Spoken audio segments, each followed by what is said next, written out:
Hey guys, welcome back to Tamiya Legends, and once again thank you for stopping by. So it's time to finally finish this TT-01. This was the Project Bling build that I did, which you'll see the chassis later on. If you've not seen this chassis, it's completely custom built, full carbon, full alloy. I threw a load of money at it just to do the actual build, and it looks awesome, to be honest, and it made for some good videos in my opinion.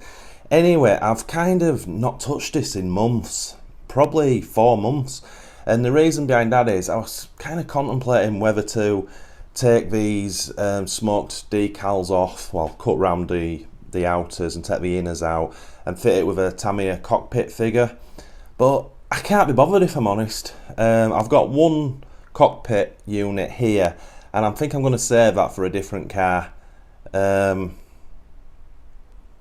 Yeah, I'm not too sure. Maybe I'll revisit that in the future. But nevertheless, I'm going to leave it as it is. So, to finish this car off today, all we need to do, we've got some decals remaining. Mainly the driver name and number, which I didn't put on because it goes on the front and back windscreen. So we'll get those on. There's also two small, some writing decals just to go down this window strut on either side. And then that's that finished. But more importantly, this TT-01E comes with the LED kit, so when I sprayed it I masked them out so we can fit the light buckets, lovely chrome light buckets. So I've never fitted an LED unit to a car, so this is a first for me, but I don't think it's too difficult. The light buckets just go on with some small double-sided pads either side, and you just position them like that. Obviously you get this LED unit. Now this is the basic module, which comes with just 4 LEDs I believe, so 2 headlights and 2 rear lights, and we've got some instructions for that somewhere, and there's some little clips for all the wiring and stuff to hide it within the body. So I'm quite excited about that because I must admit I've never used that before. Now what I always like to do when I finish a car is obviously run it. I'm not going to be able to run this one that hard, so I was almost not going to run it. Then I thought, well, no, it defeats the object of what you do on this channel. So once we got the shell and the LEDs in the shell, we'll work on the chassis. I've got the original 540 motor that the kit came with. I'll have to go through the instructions and dig out what pinion size it is. But we'll get the electrics fitted in it today in this video as well. We'll get all the LEDs working, we'll make sure the car's working. And at the end of this video, we'll get the car out for a run, which will be pretty cool. As I say, it'll be a gentle run on flat tarmac. But yeah, I want to try do that in 2 stages. I want to try just do a basic sort of running video, just to see how that chassis performs to a standard TT-01, a proper Tamiya chassis. And then hopefully, we'll get it out in dusk where it's a little bit darker, so we can put the LEDs on and just have a quick look at it, see what it's like, and then we'll retire this one to the shelf. I'll whiz the electrics out and that's this car done. And as I say, I might revisit it in the future to fit a cockpit, but generally for me, once I call something done, it's kind of done. I probably won't revisit the cockpit. Anyway, that's enough dabble. So first thing I want to do is what is the first thing I want to do? We'll do those basic decals, and then we'll get the light buckets in position, and we'll work on the chassis second. Let's get cracking. Right, so as I said, only decals to fit are these driver names, Kobayakawa. Probably said that wrong. So there's the one with a little bit of an arch to it, goes on the front windscreen with the number 33, and then the straight one goes on the back with a 33, and that's actually it for the decal. Oh, sorry, no, I keep forgetting about these little ones. There's these website addresses that just need to go on these struts. So let's get those on.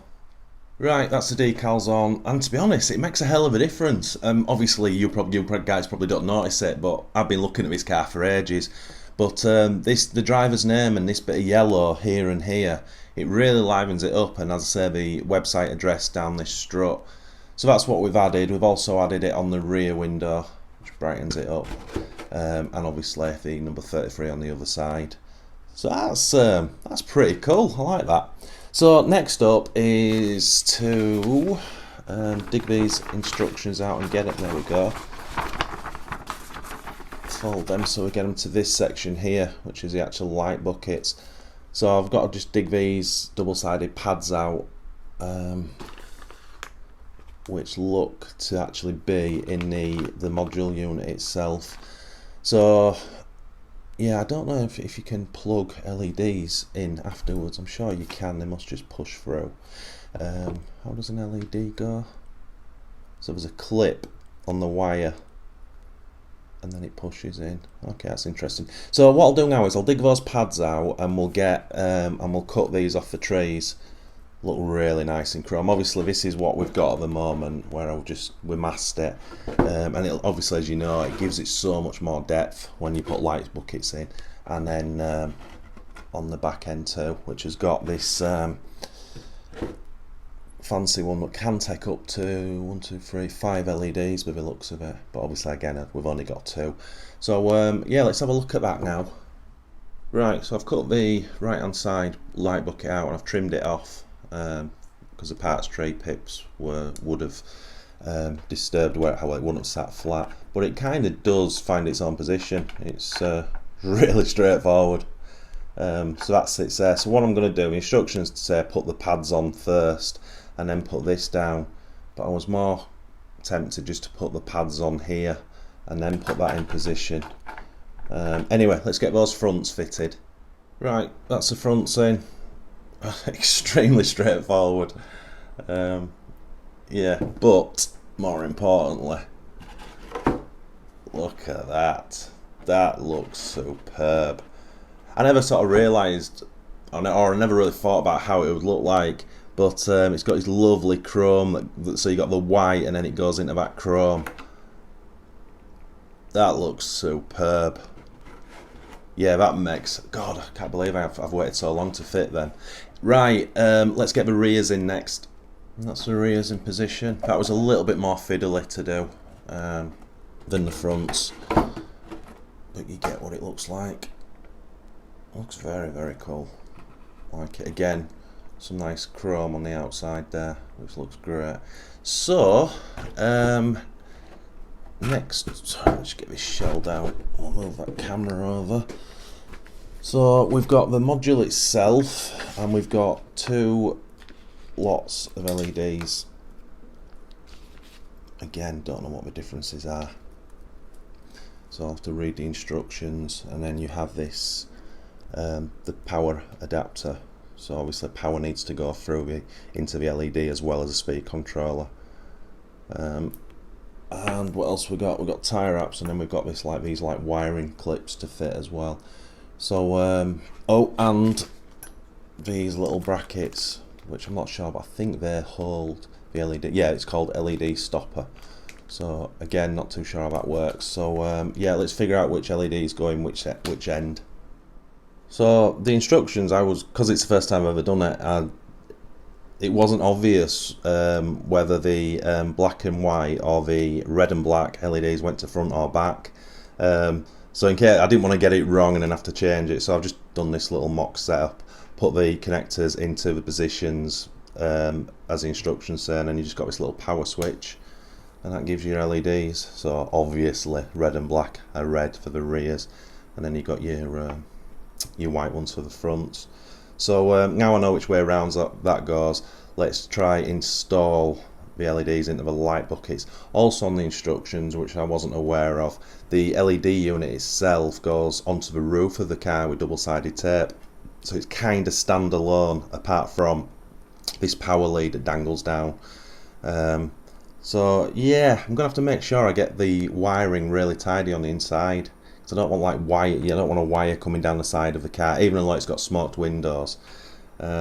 Anyway, let's do it step by step.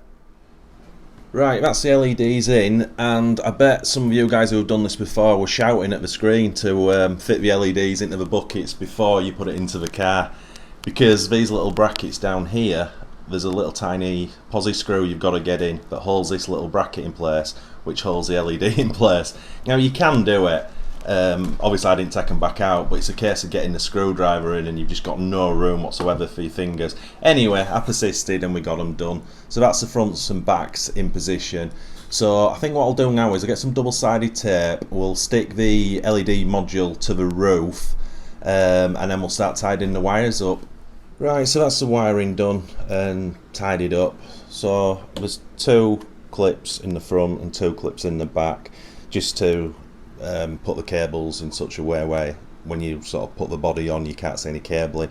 But by putting that module on the roof, then the power cable has to dangle down anyway, which is not ideal. But what I'm gonna do is now I'm gonna just put a battery in the car and we'll switch it all on and see if what we can see when the actual shell's sat on the chassis. So that does look pretty cool actually. You can't see any wires, the power one dangling down, which is good. And if I sort of straighten them up, you can see how bright LEDs are. Yeah, that looks good. And that's the backs. Now looking at that now, I'm not actually sure if I've got the brake lights in the right position. There's actually only two cutouts that'll take that LED, and this one I've used is obviously on the inside, but you could also put it right on the outside. But I kind of thought that's more sort of indicator wise instead of brake light, so I'm guessing I've got that right, but not too sure. So there's a lot of messing around because I haven't put the body clips on it and there's hardly any pins to grab. So whiz that off so you can see how that kind of works. Now when I do come to tidy it up, I know that this power unit here, you tie wrap down onto the top deck at chassis, so that's kind of sat flat and a little bit out of the way. But yeah, that's the LED side of it done. I'm pretty happy with that. Look at that chassis, that's a thing of beauty, isn't it? So yeah, next step now is, I guess we'll disconnect it. We'll get the see if we can find what the pinion size, what pinion came with the kit, and we'll see if we can get the motor mounted to it. I'm hoping I can get to it without taking anything apart, but it does look a little bit tight in there for space. Anyway, let's have a look. Right, that's the stage we're up to after a load of messing around. So got the motor in, but because this kit's been sat around, I took all the screws out of the kit, I put them in my little tub, so I had to dig out the correct screws and washers to mount the motor. So we've done that. I've lost the 19 tooth pinion that came with the kit, or I've used it on something else, so I've had to go for a 21 tooth pinion. Not ideal, I know, but again, we're not going to run this hard. So we've got that in place and we've got the meshing all nice. The next messing around was the steering servo. I had a dud servo, which I've now thrown away at last. So I've got a brand new servo in here, but I had to make up the kit servo saver because I had the arm coming across this side and it was just absolutely no good. So I'll just switch it on so you can see it. Where's that switch? There. So we've got throttle. Sounds really smooth. The spur gear is a little bit, no, it's not, but it's got a little bit of a wobble to it. But obviously it trues it, so well, it's not got a wobble. It moves slightly on the on its mount, but obviously once the pinion's in, it's working. It's dead true. There's no movement whatsoever, and the steering is now working. I've just set the end points.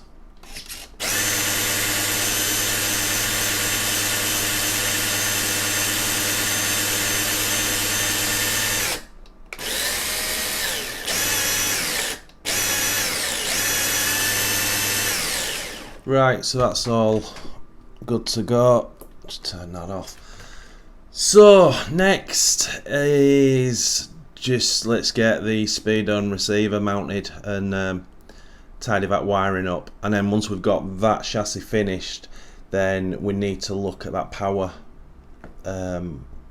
We need to, I don't know what you call it, the LED plugs. I want to get that tie wrap to the top of the chassis out of the way. So let's get all that tidied up. Okay, that's it finished, and don't judge, guys. That wiring is absolutely terrible, but just please bear in mind, I've only done this so I can whiz it outside for 5 to 10 minutes to give it a blast up and down straight, and that's all it's going to do. So what have I done? I've put a heatsink on the motor just because I had one.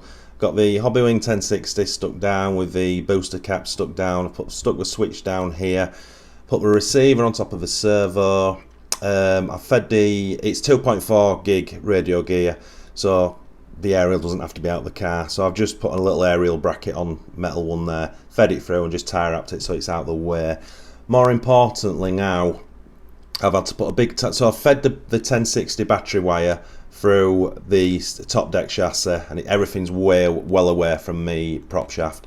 So I've tie wrapped that one down so it's in position. Now unfortunately this 1060 has a Tamiya plug on and not Dean's, so I'm also having to use a Tamiya to Dean's connector to connect to the battery, which is not ideal. So I've stuck just another tie wrap down. It's just to keep everything out of the way. But if I switch the transmitter on, then we switch the car on, and then we switch the LEDs on. Oops, wrong way. So obviously you can see, you can't see, but we've got the LEDs on, and then chassis wise, oh sugar. So that is that's ready to go now. So here's what I don't like about cars with LEDs is this constant attachment. There's nothing you can do about that. You could keep unplugging it from the LED unit, but I don't particularly want to do that. But if you're going to run one constantly, it's a bit of a ball ache, because obviously you've got to get into your battery, so you'd have to bring the shell over the other side. I mean, don't get me wrong, it's first world problems. I understand that, but it complicates things slightly. I've got to be honest. How often would you run a car with LEDs on? I'm not so sure. I don't know how much battery drain they'll have. I don't imagine it would be a big amount at all. But anyway, yeah, as I say, to me that's a little downfall of running them with LEDs. And she's alive, so it's all obviously powers on. So we've got your LEDs on with the rears. Looks pretty cool. And then power.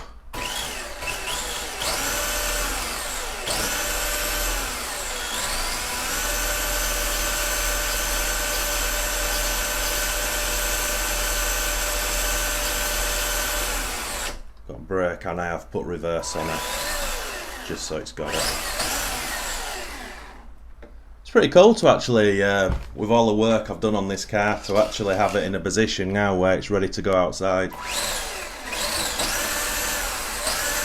That chassis sounds super smooth. I don't want to like give it a kiss of death before I take it outside, but it really does seem really smooth. Right then, so next up is just to get it outside, and we'll just do a very brief running video. Now, obviously I keep saying I'm going to be gentle with this, of course I am, but these tyres are not glued onto these wheels, and I've got no plans to glue them. Now, the original box art for this, although the Shell's box art, I fitted these wheels because I like to look at them, but I have still got the original black wheels for it. So I may well be nicking these wheels for a future project that's coming, and I might revert back to just giving this its black box art wheels, which will still look cool because it does suit the black wheels, to be honest. Anyway, let's get the thing out and see what it can do. Right guys, how good does that look? That is beautiful.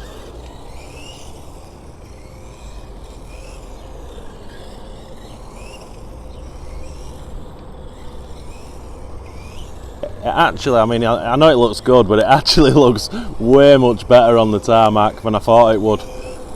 Nice and low. Now let's open it up a little bit.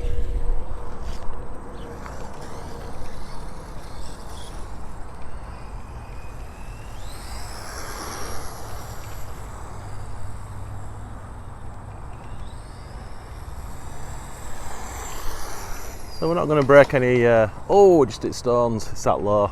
We're not going to break any speed records with it. But for scale looks alone, that is absolutely superb.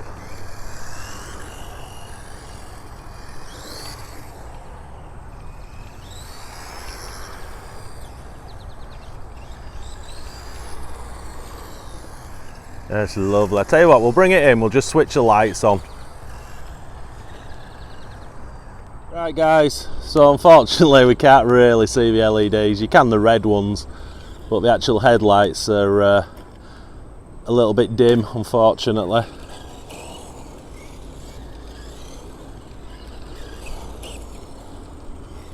I was planning to come back out tonight, but there's rain forecast. What an absolute thing of beauty.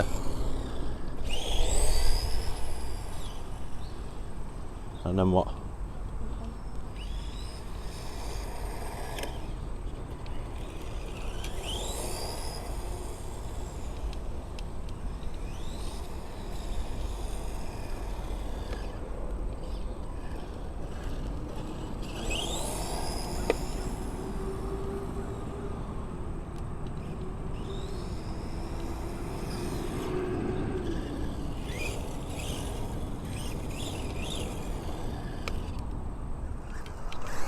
And I'll call it a day at that, I think, guys, because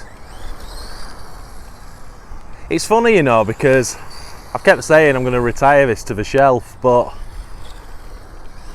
I'm just watching it run and I'm thinking, yeah, is this something I want to run now and again? You know, I mean, it's even though it's so low, it's still perfect on a road like this. So just quickly on that chassis that we built, that runs super sweet, doesn't it? I've got to be very impressed with that. Got to be careful now throwing it around. We don't want those tyres to come off those rims. Yeah, I'm loving it. That's definitely a job well done from start to finish on this.